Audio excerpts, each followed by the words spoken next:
Have you ever just wished you could get, direct answers from the universe? Well, today, we're going to dive into a pretty interesting guide from Waldemar Wierzycki that claims to show you exactly how to do that. He calls it connecting with the source. So, yeah, let's see what this is all about. So, the big question is, right? How do you go from just believing in a higher power to actually having a conversation with it? And this isn't about deep, abstract philosophy. The guide we're looking at today actually lays out a step-by-step process for creating that personal dialogue. But first things first, you gotta understand what it is you're trying to connect with.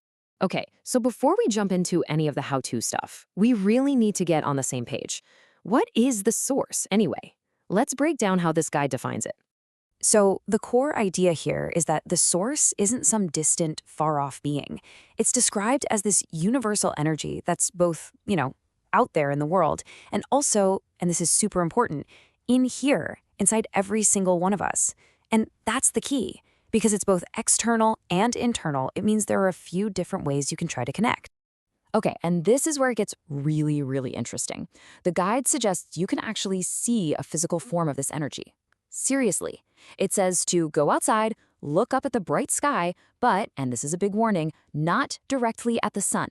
And you might start to notice these tiny, sparkling lights just kind of dancing around.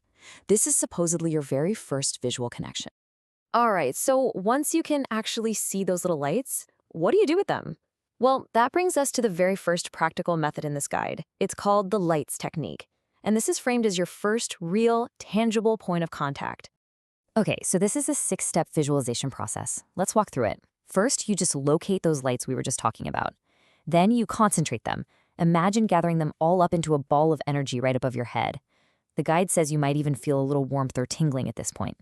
Step 3 is to introduce it. You pull that ball of light down into your solar plexus, that energy center right in your gut. Then comes the cleansing part. You push the ball of light down through your legs to get rid of any negative energy, and then you pull it back up to cleanse your upper body.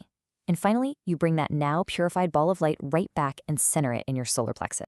But what's the point of all that, right? Well, it's not just some relaxation exercise. The main goal here is purification. The author literally describes it as clearing out energetic sludge, leaving your energy field all clean and ready for a much clearer connection.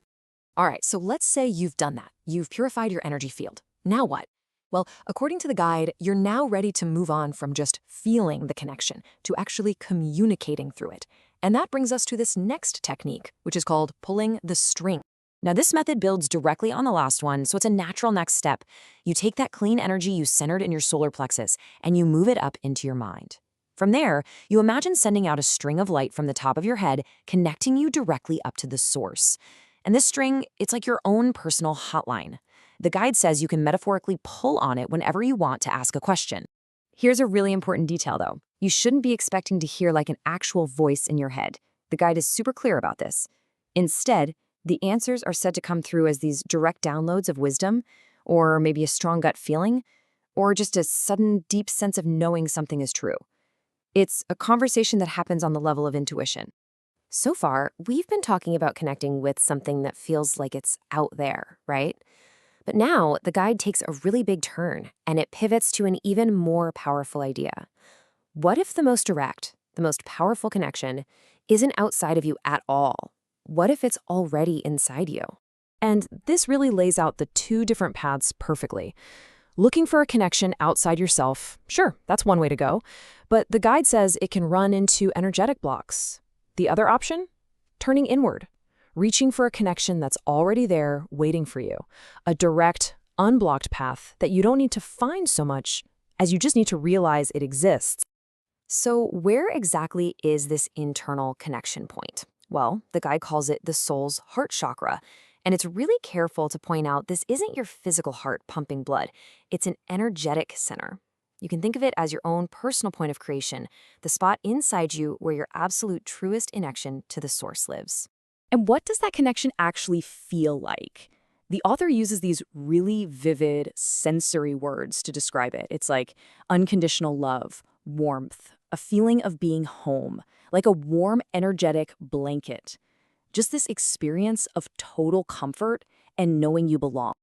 Okay, these are some pretty powerful concepts for sure, but how do you make this stuff a part of your actual everyday life? Well, that's what this final section is all about. How to live in a state of connection, not just when you're meditating, but moment to moment. So the guide lays out 4 pretty simple daily paths to help you stay connected. First up is creativity. When you're in that zone, that flow state, whether it's cooking or art or building a business, you're tapping directly into that creative energy. Second is presence, just being fully in the now, not worrying about the past or the future. Third, cultivating high frequencies. This means embracing emotions like joy and love, because those are said to be on the same wavelength as the source. And last but not least, grounding. Something as simple as walking barefoot on the earth to connect with its energy. And this might just be the most empowering takeaway in the entire guide.